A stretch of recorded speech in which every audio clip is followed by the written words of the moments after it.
avant que ça empire. Il y a eu un cours en SVT là-dessus sur comment la grossesse conduit souvent à avoir un enfant. Adaptation, improvisation. Mais ta faiblesse, ce n'est pas la technique. À l'occasion, je vous mettrai un petit coup de polish. T'es sûr de ce que tu fais? J'ai des fiches très détaillées sur l'anatomie humaine. Je m'en doute. Ça fait de vous un tueur plus efficace, n'est-ce pas? Exact. Ah, non mais t'es fou, pourquoi tu hurles comme ça? Toutes les 5 minutes, il y a une bombe ou je ne sais pas quoi. Bonjour à tous et bienvenue dans notre podcast 3 Actus Ciné Sinon Rien, avec moi pour m'accompagner Mus. Bonsoir. Et Gino. Bonsoir. Le principe de l'émission est simple, on commentera 3 actus qui ont secoué les réseaux sociaux, on en débat ensemble et par la suite avec vous dans les cases commentaires afin de pouvoir vous exprimer également. Nous essaierons dans la mesure du possible d'y répondre. Commissaire, on nous communique que la police a découvert que la victime du second meurtre portait le même nom que la femme tuée ce matin. Monsieur le commissaire, est-il exact que ces deux meurtres ont été commis dans le même ordre que l'annuaire? Première news, c'est la plateforme HBO qui nous l'annonce. Wonder Woman 84 sortira le 25 décembre sur la plateforme et également en simultané en salle aux États-Unis. En France, il sortira le 16 décembre dans nos salles de cinéma, comme quoi finalement les salles vont pouvoir réouvrir et ils le disent avant les politiques. Et pour information, la réalisatrice a également confirmé cette news. Et j'ai envie de vous poser la première question. Le fait de sortir le film simultanément sur la plateforme et en salle va-t-il tuer nos salles de cinéma, favoriser peut-être le téléchargement illégal ou favoriser la plateforme? Qu'en pensez-vous?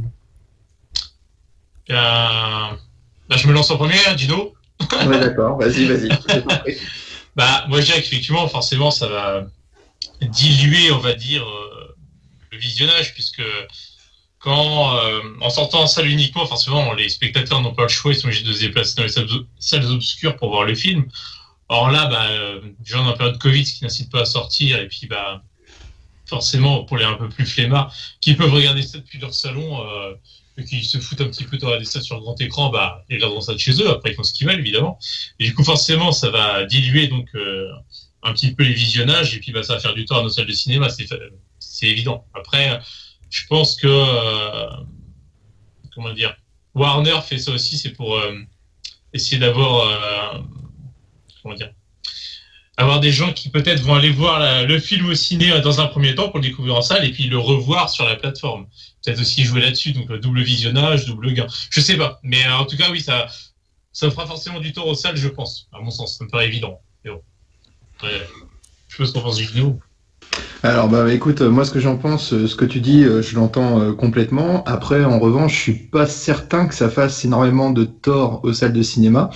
Ce serait un test à voir si, admettons en classique, ce genre de scénario se répétait, à savoir une diffusion simultanée en salle et également sur des plateformes, parce que comme tu l'as évoqué, on est en pleine période Covid, donc il y a peut-être cette facilité-là de mettre de mettre la diffusion du film sur une plateforme telle HBO.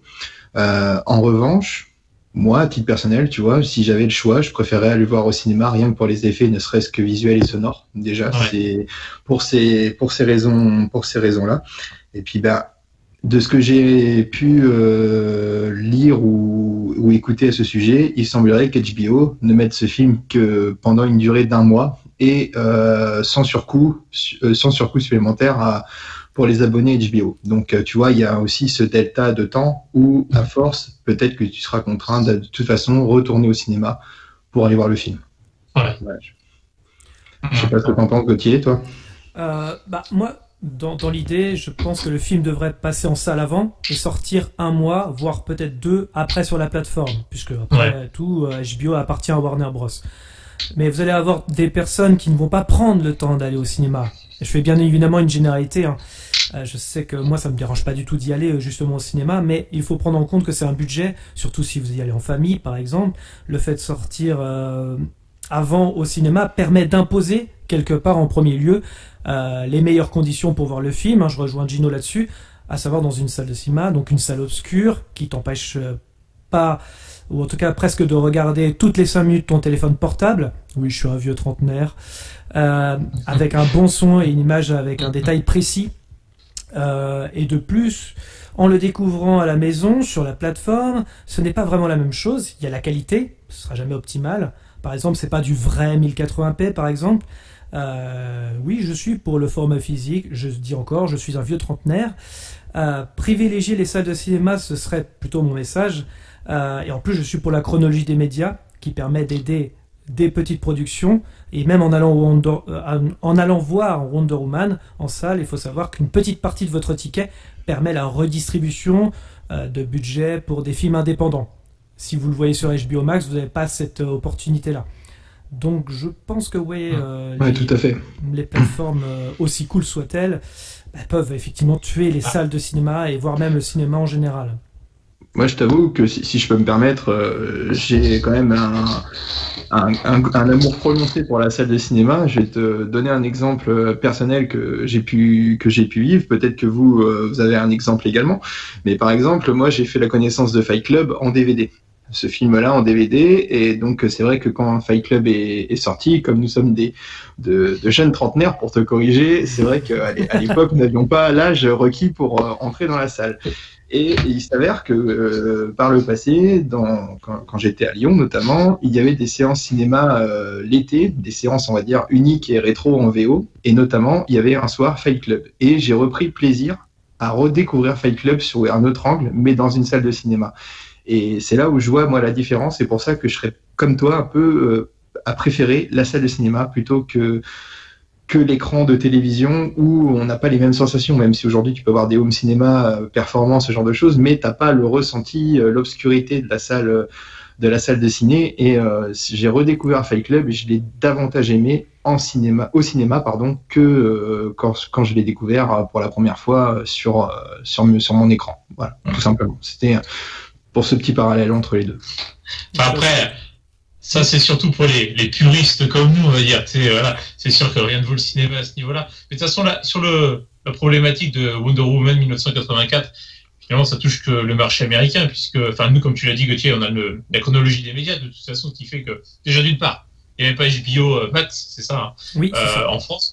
Pas de date de sortie a priori annoncée jusqu'à présent, hein, ça viendra peut-être, mais voilà. Alors ce serait le 16 décembre en tout cas en salle de cinéma. Après nous on n'a pas de la plateforme. Voilà, c'est ça. Voilà. Et quand bien même de toute façon il y aura HBO Max, etc. Ouais, chez nous on a la chronologie des médias. Et c'est quoi? C'est 6 mois minimum, c'est ça je crois, hein, avant que ce soit diffusable éventuellement sur une plateforme.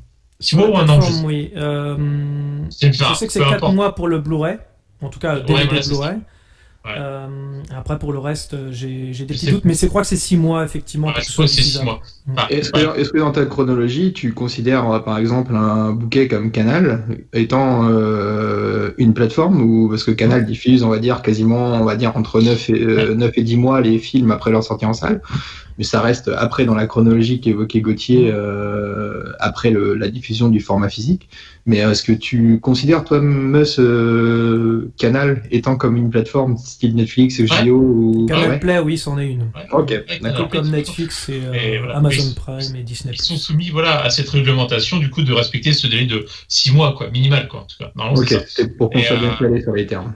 Donc c'est pour ça que, enfin, à moins que la loi change, j'en ai jamais à l'abri, mais alors on se parle en tout cas, on pourra pas avoir ce genre de situation chez nous où on aura le film en parallèle sur une plateforme et en parallèle le cinéma en même temps. Tu vois, ce sera pas possible pour l'instant.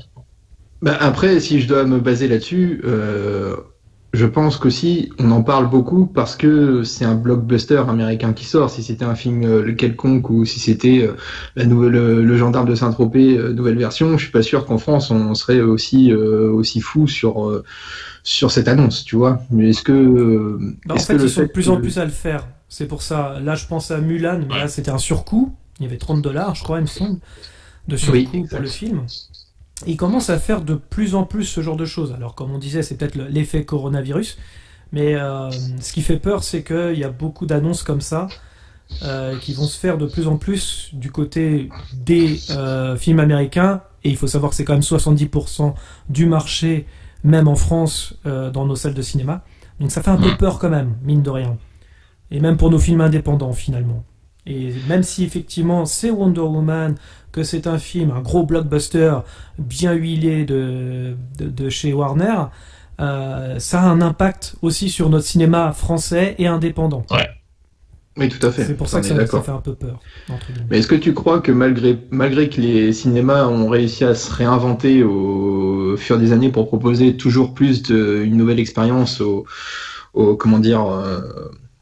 clients, est-ce que tu crois que ça pourra avoir une incidence à l'avenir peut-être sur la partie, on va dire, coût du ticket? Est-ce que les salles de cinéma vont pas se remettre en question à ce sujet? Parce que comme tu l'évoquais, il y a aussi le côté où pour une famille, ça a un coût quand même je pense qu'il faut qu'ils revoient ce genre de choses. C'est-à-dire qu'il y a toujours des prix famille, des cartes fidélité, ce genre de choses. Mais je crois qu'effectivement, il faut réinventer ce genre de choses. Hein, les packs famille, par exemple, il est urgent qu'ils s'y mettent. Le Cinéville le fait, mais c'est pas assez. C'est pas assez, par exemple. Il y a la carte famille que je connais bien, mais qui est vraiment... ça fait toujours cher et ça fait toujours un budget pour aller au cinéma. Enfin, je me dis, ça peut être l'occasion pour les cinémas de se réinventer en dehors de la technologie, quoi. Ça peut être aussi une manière de pouvoir répondre pour eux, quoi. Et ta deuxième question, tu parlais du piratage.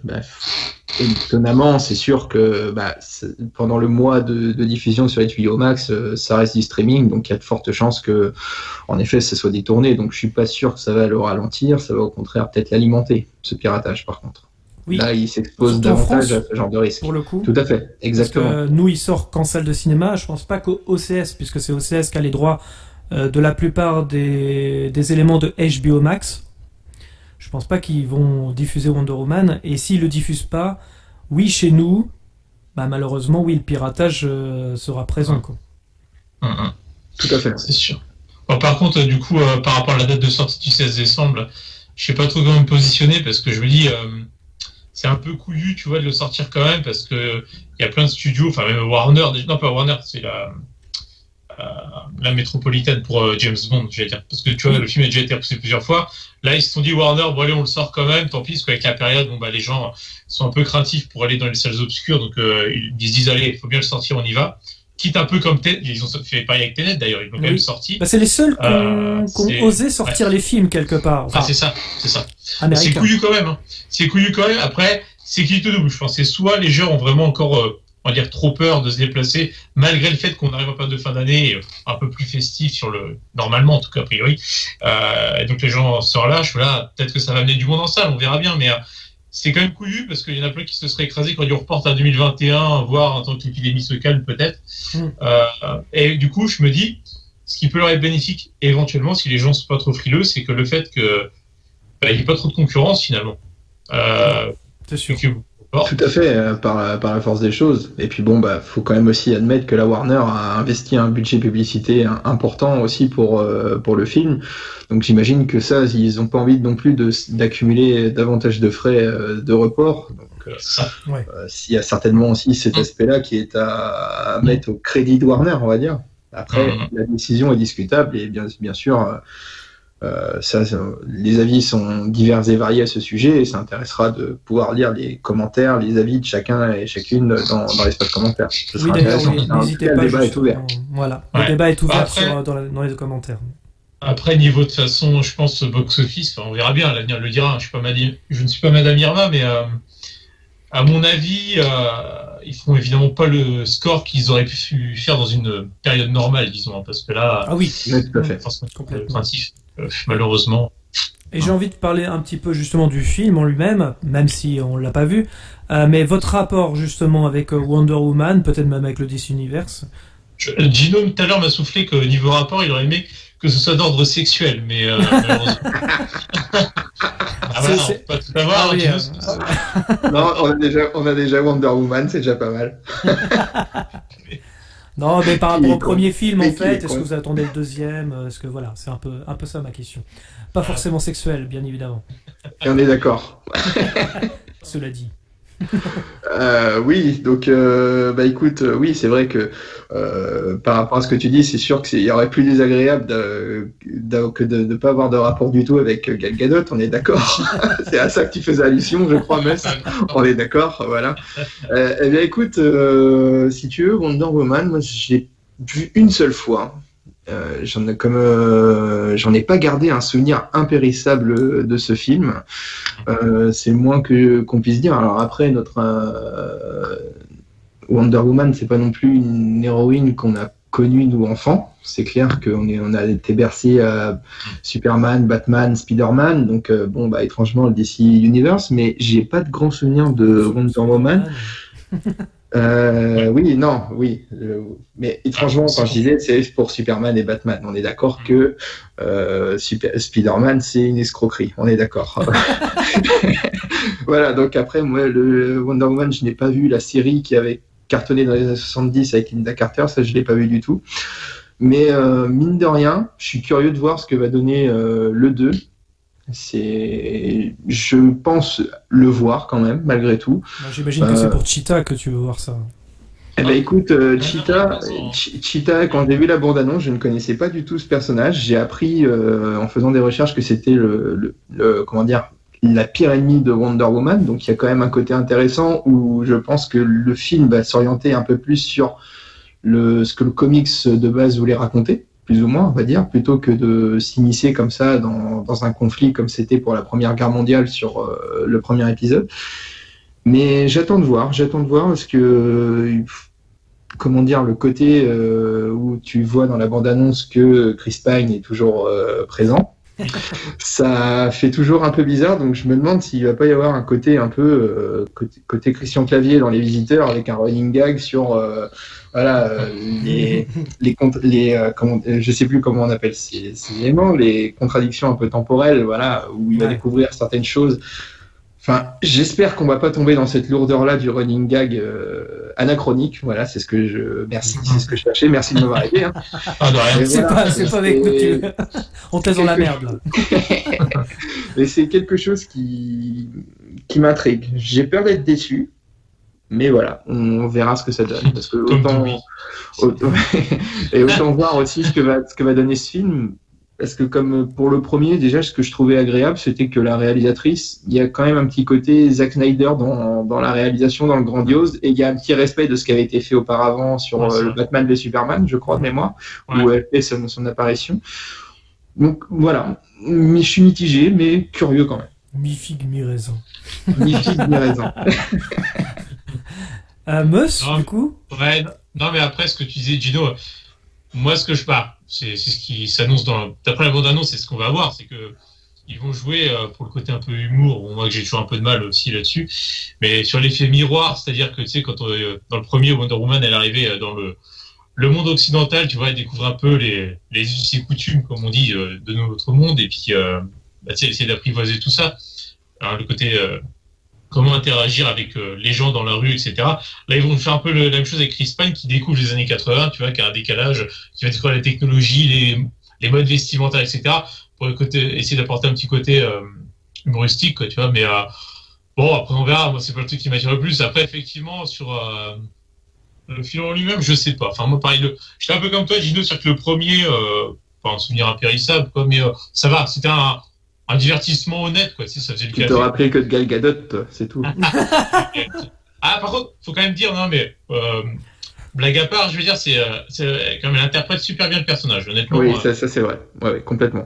Ouais, super. Tu sais, autant on pouvait être sceptique parce qu'auparavant, à part du Fast and Furious en second rôle, elle avait pas fait grand chose, quoi. Et on pouvait être un peu sceptique, mais c'est que depuis qu'elle a apparu dans ce personnage, dans le coup de ce personnage, c'était vraiment. C'est vraiment super, quoi, là-dessus. Donc, elle l'incarne d'une certaine manière. C'est comme ça, donc là-dessus, c'est iconique. C'est réussi, quoi. C'est réussi. Au moins là-dessus, c'est réussi. Après, comme tu disais, concernant la Némésis, donc Cheetah, sur les effets spéciaux, hein, ça a pas l'air foufou. Après, c'est qu'une bande-annonce, mais ça fait penser un peu à la comédie musicale Cats, qui est sortie. Ouais, c'est ce que j'allais dire, justement. Je croyais que c'était Tarzan au départ, et non, en fait, c'est bien Wonder Woman, quoi. Mais j'ai trouvé que Cheetah était raté, parce que moi, dans mes souvenirs, c'était un singe, effectivement, ouais. Ah oui, là, non, pas de problème. Donc, on verra bien, on jugera sur place, évidemment, parce que là, on va pas. On peut juger d'eux, mais. Ouais, c'est ça. En fait, moi, j'avais fait une vidéo là-dessus, d'ailleurs, sur le DC Universe, et je fais de l'auto-promo. Et Wonder Woman, oui, il avait quelques plans iconiques. Je pense à la sortie de la tranchée, la musique, le féminisme bien représenté. Cette fois-ci, qui ne passe pas son temps à dire que les hommes, c'est tous des cons, déjà. Coucou, Captain Marvel. Après, ça reste très lambda, classique. C'est pour ça aussi que je pense que Gino ne s'en souvient plus trop, en fait. C'est vrai que c'est très lambda. Une scène qui paraît anodine, c'est celle de Ares dans la tour qui disparaît, qui apparaît lors d'une discussion, et je trouve que cette scène était très forte, comme si la guerre est même personnifiée, en fait, elle ne pouvait pas être empêchée, comme si en fait comme si Ares manipule seulement et disparaît juste pour créer le conflit à travers les hommes. C'était super, top la scène. C'est à la fois philosophique et bien pensé. Par contre, après, tout est détruit. Ils foutent le coup du boss final comme dans les jeux vidéo, dégueulasse. C'est là que le film il m'a un peu perdu d'ailleurs. Donc voilà, Wonder Woman bien mais pas top non plus. Il y a quelques scènes sympas, mais voilà, c'est pas foufou quoi. Ah, ça fait le café quoi. C'est pas honteux, c'est que tu regardes, ça te divertit quoi, mais ça fait, comme tu dis quoi, c'est pas marquant quoi. C'est pas marquant. Après la bande-annonce, les bandes-annonces, parce qu'il y en a eu 2 maintenant, je suis désolé de le dire, mais moi ça me donne pas plus envie que ça en fait. On te coche de toute façon toutes les cases de ce qui fonctionne en ce moment, donc c'est-à-dire les années 80, nostalgie à fond, le faux Trump joué par Pedro Pascal, genre on dénonce, voilà, on n'hésite pas. La Cheetah dégueulasse comme on a dit, sortie des effets spéciaux de 4, les années 80, bordel. La tournure inversée, oui, on en a parlé, entre Wonder Woman et Steve qui ne connaît pas l'époque, tout comme Diana dans le premier film, l'effet miroir comme on a dit, ce qui permet de recycler un peu les blagues du premier film, ce qui a marché encore une fois. Je fais que de le dire, mais les années 80 encore, et enfin Steve qui revient d'entre les morts, car d'ici c'est comme Marvel, personne ne meurt vraiment. Ah, le fameux ta gueule c'est magique. Voilà, j'en ai un peu trop mangé de ça, on va dire. Je suis pas vraiment hypé. Après, je peux être surpris, au contraire, et j'irai voir le film quand même par curiosité. Ouais, pareil. Et quand tu parlais tout à l'heure, Gauthier, tu parlais que le féminisme était bien représenté dans Wonder Woman. Je pense que le Dr Marston qui l'a créé serait ravi de voir un peu comment on a traité son personnage, parce que c'est le but pour lequel pour lequel il y a pensé. Comme il le dit, il dit le but c'était de promouvoir au sein de la jeunesse un modèle de féminité forte, libre et courageuse pour lutter contre l'idée que les femmes sont inférieures aux hommes et pour inspirer aux jeunes filles la confiance en elles et la réussite dans les sports, les activités et les métiers monopolisés par les hommes. Ouais. Donc là-dessus, c'est le traitement du personnage par la réalisatrice dont j'ai peur d'écorcher le nom. Patty Jenkins. Patty Jenkins, merci. Le traitement du personnage a été très fidèle, on va dire, en substance par rapport à le message que voulait apporter son créateur. Et justement, je trouvais que ce qui était intéressant d'ailleurs dans le premier Wonder Woman, c'est que les hommes sont là aussi pour l'aider, malgré tout. À chaque fois, elle découvre justement les hommes parce qu'elle n'en a jamais vu quelque part. Mais ils sont là pour les aider. C'est-à-dire, c'est vraiment une équipe avec elle, quoi. C'est là pour le coup, j'ai trouvé ça intéressant. Ouais, ils sont complémentaires. Voilà, complémentaires. C'est une équipe. Ouais, ça c'est bien d'avoir fait ça justement. Ouais. Parce que ça permet justement C'est subtil et ça reste bien fait, équilibré. Et... Alors, on peut pas en dire autant. À la concurrence, hein. Des fois c'est un peu plus lourd. Complètement. Non mais je sais pas vous l'avez vu, c'est Avengers du coup pas Infinity War, Endgame pardon. Oui. La scène Girl Power, tu sais la bataille finale, c'est un peu too much quoi. C'est toujours pareil. Enfin, on comprend le sens, mais là un peu avec des gros sabots. Alors que là c'est vrai que Wonder Woman au moins c'est un peu plus léger. Oui, complètement. Enfin bon, tout ça ne nous rendra pas de Jodassin. Mais bon. Et oui, des paroles pleines de bon sens et de sagesse, comme toujours. Exactement, hein. Une bonne aquarelle de Marie-Laurence, hein, ça vaut. Alors on va passer à la deuxième news, à moins que vous vouliez rajouter quelque chose sur Wonder Woman 84. Je pense qu'on a fait le tour. Je pense qu'on en a fait le tour. Ok, on passe donc à la deuxième tour. C'est lui-même qui l'a annoncé lors de la promotion de la publication de ses mémoires. Michael J. Fox, notre Marty McFly, atteint de la maladie de Parkinson depuis 1991, a décidé de mettre fin à sa carrière car sa santé décline. Alors il a déclaré tout simplement « Ma mémoire à court terme est ruinée, j'ai toujours été bon pour retenir et apprendre mes dialogues, j'ai connu des situations extrêmement dures lors de mes derniers boulots, qui étaient vraiment des rôles avec beaucoup de mots. J'ai vraiment dû lutter pour y arriver, confie l'acteur âgé de 59 ans. Alors déjà, qu'est-ce que vous en pensez justement de cette déclaration ? Bah déjà, heureusement que tu as fait attention aux termes que tu utilises. Hein. Quand tu as dit sa santé décline, heureusement, tu n'as pas dit sa santé est chancelante, parce que là, bon, ça aurait été un petit peu quand même... C'est sûr. Non, mais blague à part, non, en vrai, c'est évidemment terrible cette maladie-là. Bon, c'est vrai qu'il vit avec depuis maintenant quand même près de 30 ans. Hein. Donc c'est vrai qu'il était toujours très courageux, parce que entre-temps, il a quand même fait pas mal de... Il a participé par exemple à pas mal de projets. Moi je me rappelle les années 90-2000, Spin City, je ne sais plus quand est-ce que ça a commencé. Ouais, c'est ça. Ouais. 80, oui, dans les 90, milieu 90. Ouais, c'est ça. C'est vrai que voilà, puis, il a toujours essayé de cacher ça, c'est vrai qu'il assumait pas, mais genre, il a toujours essayé de passer outre et de continuer malgré tout. C'est vrai que c'était toujours très courageux de sa part. Après nous on est forcément attristés, mais c'est vrai que là, s'il peut plus faire son métier correctement dans nos conditions, le plus sage c'est d'arrêter. Évidemment que nous ça nous fait mal au cœur de le voir comme ça, comme n'importe qui a une maladie de ce genre, hein, c'est évident. Après il n'y a pas grand chose à faire à part subir, c'est triste à dire, hein. On est impuissant face à ce genre de choses. Après c'est lui la victime dans l'affaire, mais bon, nous après voilà, il aura toujours marqué le cinéma. De toute façon nous voilà, hein, notre enfance c'est Retour vers le futur évidemment, hein. Ça change rien, voilà, bon il aura marqué son époque en tous les cas, mais triste pour lui cette situation. Et Gino, je suis complètement d'accord avec ce que dit Mus là-dessus. C'est un personnage emblématique, on va dire, des années 90, même si les films qui nous ont bercé, on va dire, les trois principaux datent des années 80, mais c'est des films d'enfance malgré tout, c'est intemporel. Voilà, Retour vers le futur, c'est quand même quelque chose qui traversera encore les âges, c'est certain. Et en effet, je pense que il fait probablement le bon choix contre cœur, certainement, mais c'est une maladie difficile quand même, hein, et ça reste quand même une performance que depuis 30 ans il a pu continuer quand même à exercer sa passion, alors certes avec des difficultés, parce que quand je vois que pour l'annonce de la sortie de son livre il indique que pour lui, comme il était incapable d'écrire, que ce soit sur un clavier ou sur une feuille de papier, il indique dédier ce livre à son assistant, donc c'est-à-dire qu'il a été entouré, il a été sacrément entouré et il est très reconnaissant.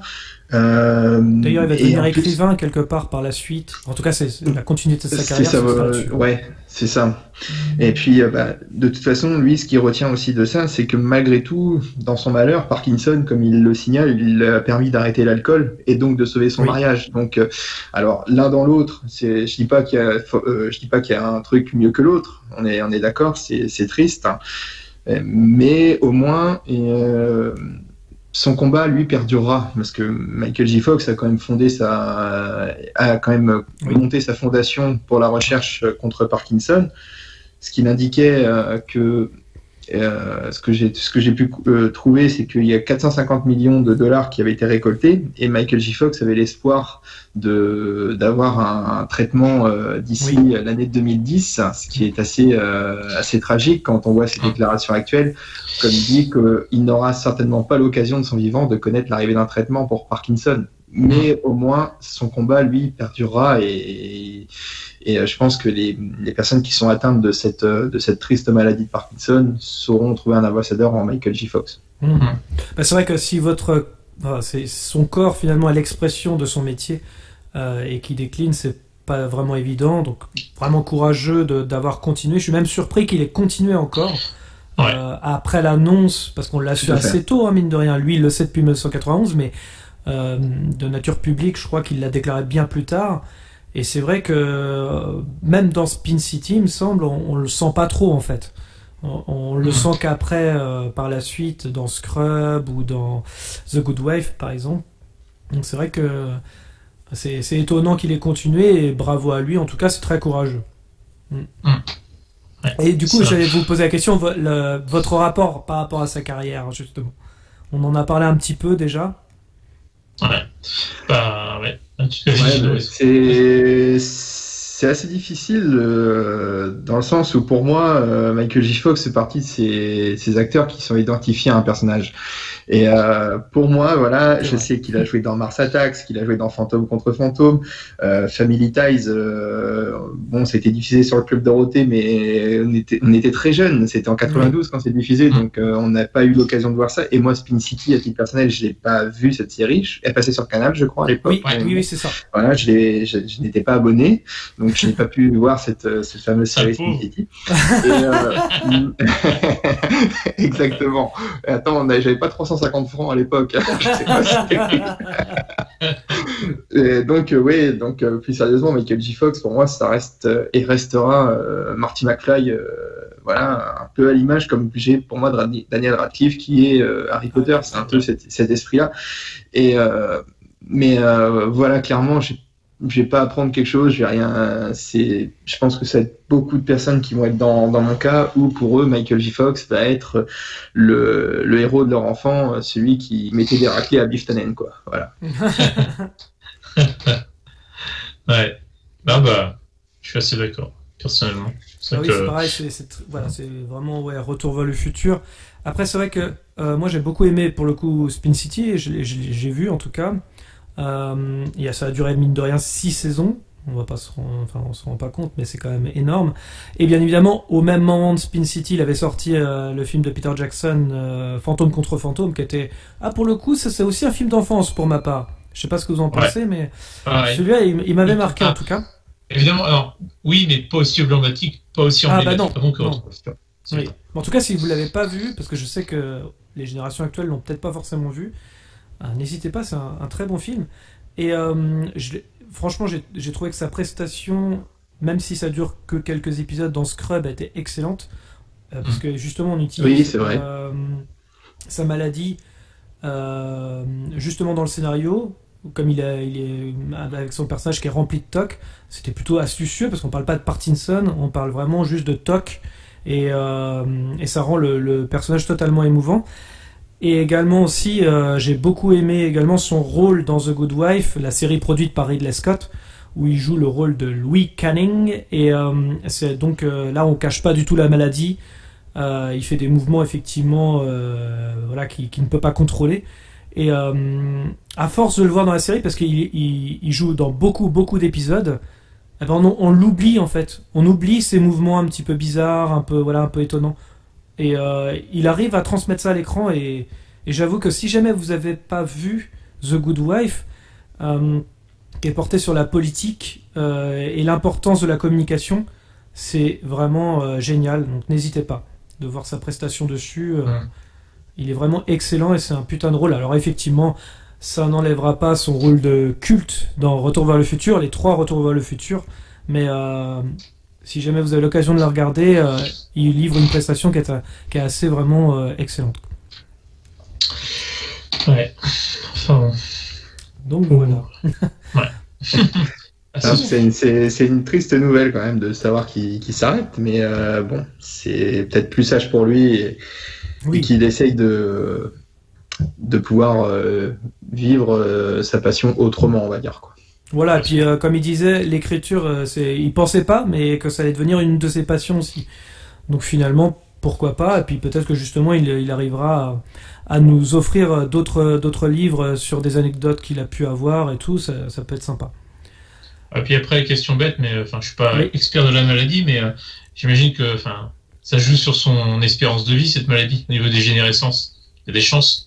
Oui, ça impacte un petit peu, mais oui, c'est sûr que tu t'affaiblis de toute manière. Tu vis, t'es ralenti, t'as tes mouvements ralentis, tout ça, c'est assez compliqué en effet, quoi. Donc, je suis pas expert non plus, je suis pas médecin, on est bien d'accord. Mais appelez Dr Queen. Exactement. Le Dr Queen pourrait nous aider certainement, ou le Dr Mamour pour la frange féminine de notre public. Ouais, rien ne vaut Jane Seymour, tout le monde te le dira. Ou Georges Oui, certainement. Ou Georges Clooney. Ouais. Ou le Dr Maboul. Ah non, ça c'est Mattel. Ça c'est autre chose. J'ai joué Ravensburger.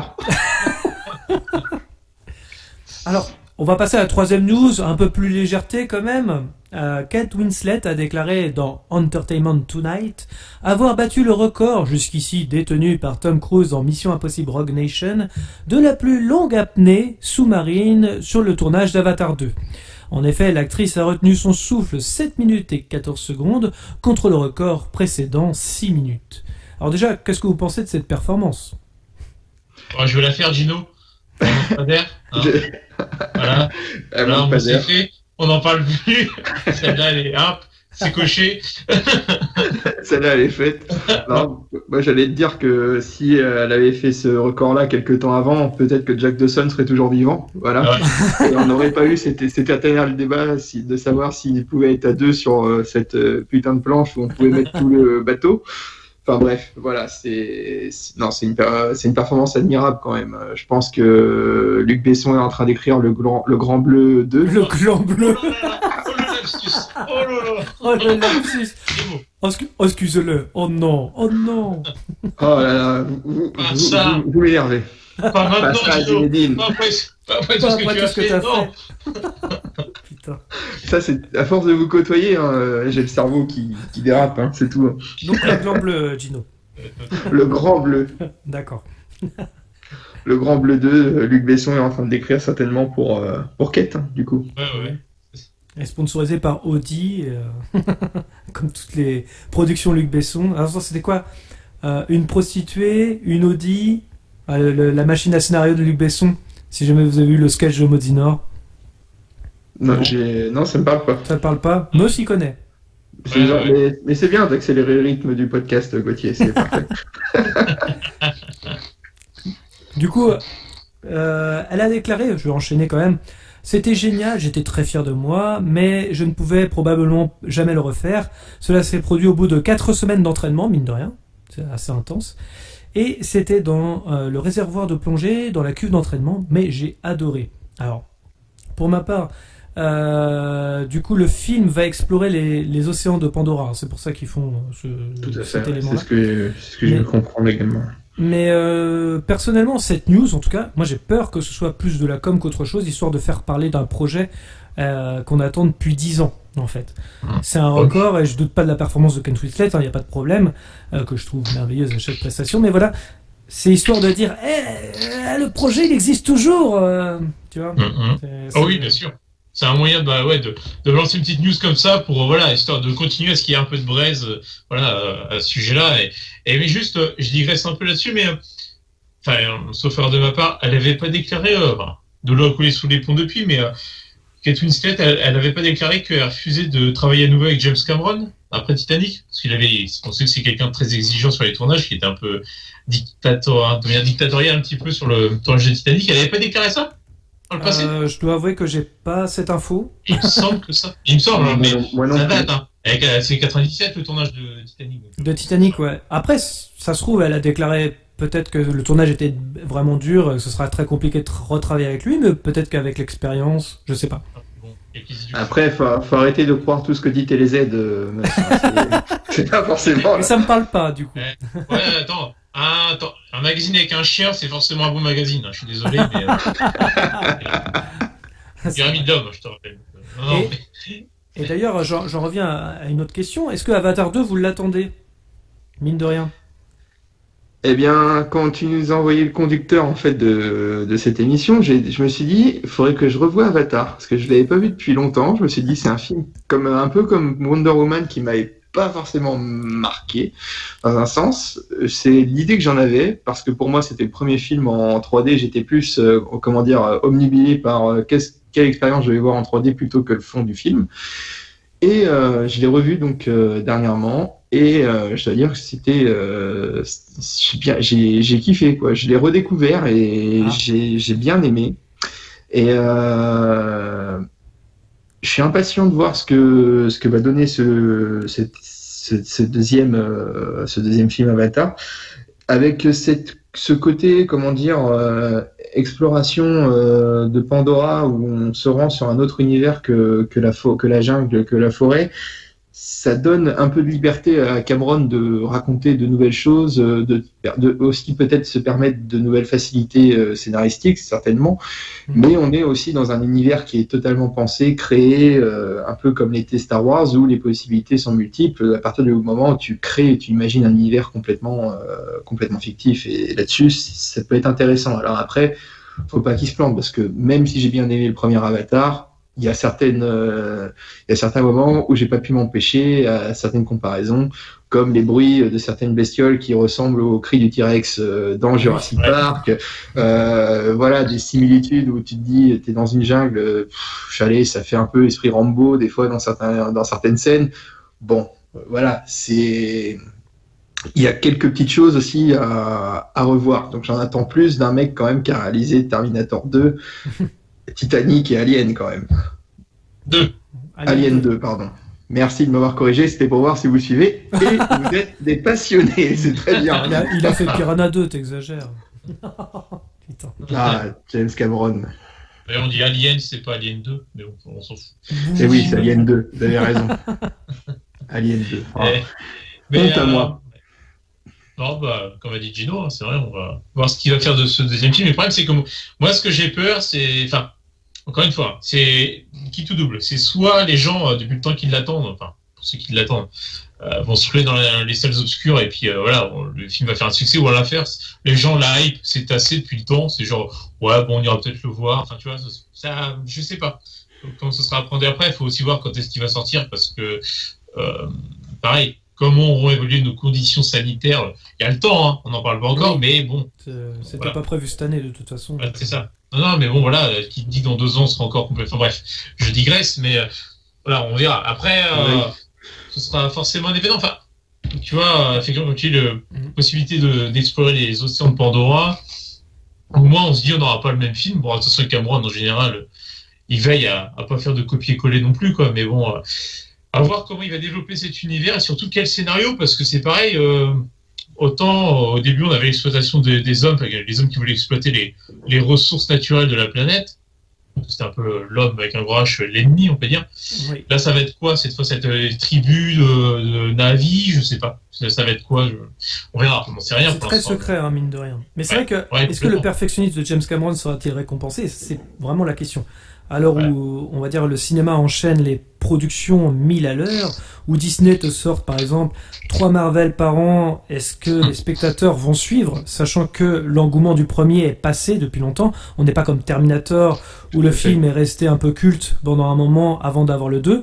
Avatar, bien qu'il soit vraiment objectivement bon dans sa technique et dans ses enjeux, beaucoup sont passés à autre chose, donc j'espère maintenant une bande-annonce épique pour relancer la hype autour du film, parce que sinon, et même chez les spectateurs, sinon ça va être très très compliqué. Il date de 2009, hein, mine de rien. Après, il est toujours aussi propre, hein. Quand tu regardes les effets spéciaux aujourd'hui, ils n'ont pas du tout à rougir des effets spéciaux de maintenant, hein. Mais voilà. J'arrivais justement à cette question, est-ce que après autant d'années d'attente, c'est pas un peu trop, justement?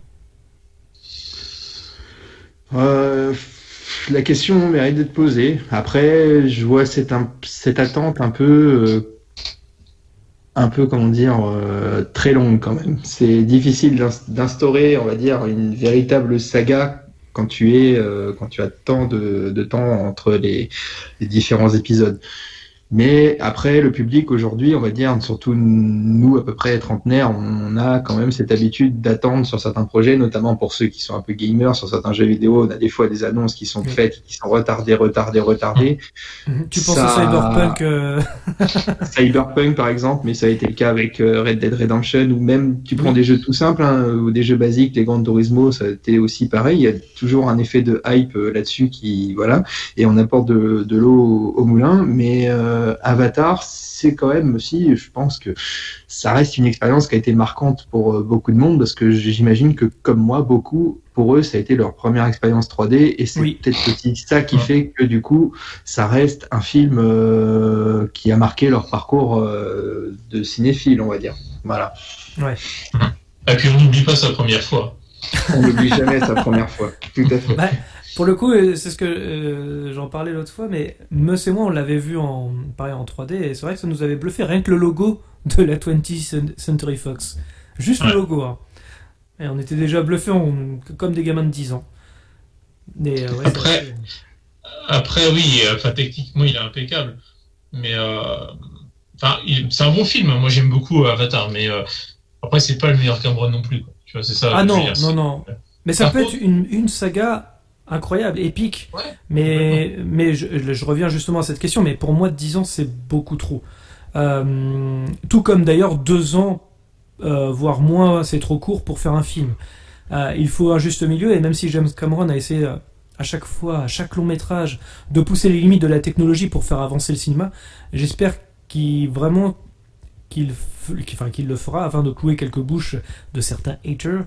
Mais je pense que tout de même 10 ans c'est trop long. Même si la patience est si la patience est récompensée, je m'inclinerai, je ploierai le genou. Car on va pas se mentir, la carrière de Monsieur Cameron est presque un sans faute, à part Piranha 2. Mais c'est vrai que voilà, je trouve que 10 ans quand même. Après, le but de ces 10 ans quand même, c'est de faire plein de films. Tout de même. Parce que là, Avatar 2 et 3 est fini de tourner. À l'heure où on se parle. Ouais, mais oui. Alors après, sur la durée, il paraît quand même qu'il y avait un critère, c'est ce que j'ai lu, c'était que les techniques d'effets spéciaux, pour être cohérents par rapport à ce qui était fait au premier, vu que ça se passe en milieu aquatique, apparemment ils ont recours à de nouvelles techniques et qui étaient assez difficiles à développer. Oui. Alors certes, 10 ans c'est long, mais est-ce que là je peux pas juger, savoir si c'est le temps nécessaire au développement de ces technologies. Mais entre guillemets, je peux pas reprocher à Cameron de vouloir garder une certaine cohérence, on va dire, visuelle de ces univers, en fait. Là-dessus, on peut pas lui reprocher ça.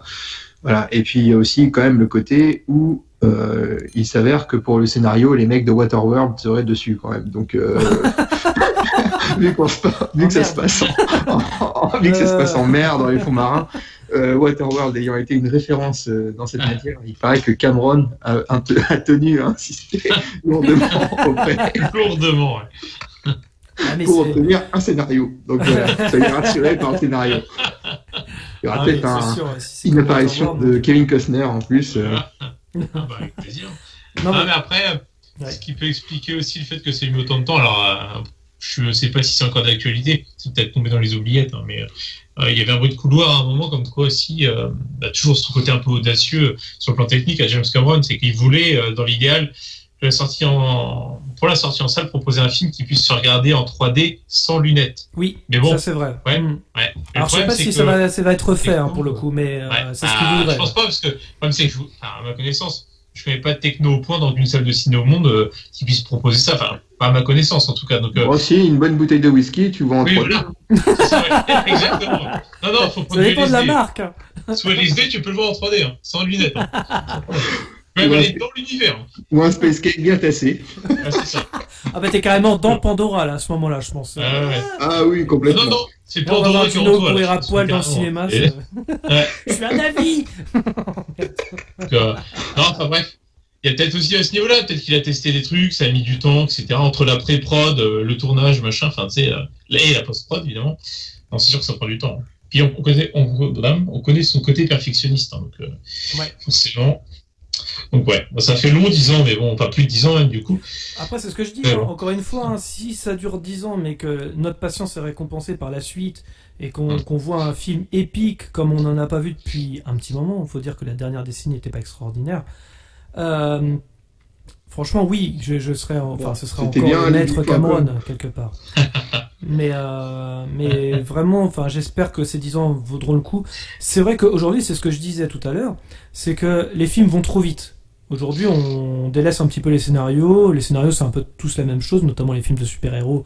C'est souvent des héros interchangeables, c'est souvent le même scénario.